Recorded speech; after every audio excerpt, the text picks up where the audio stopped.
believing Christian, evangelical scholar of the Bible, but looking at all the mistakes in the Bible, he left Christianity.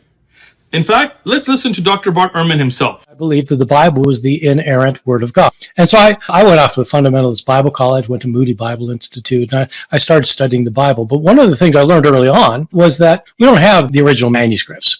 We don't have the documents that the authors actually wrote. So when Mark wrote a gospel, we don't have that thing he wrote. We have copies of it that were made later.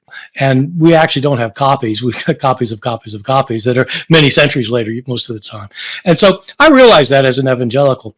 But the more I studied it, these manuscripts started bothering me a little bit because I had believed that the Bible was God's words. It's not just that it was like his communication broadly. It was his very words.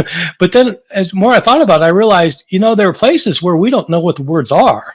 There are entire passages in the Bible that I was familiar with that probably weren't originally there. They're in some manuscripts, but not in other manuscripts. And so somebody's either added them or somebody's taken them away. And how do we know?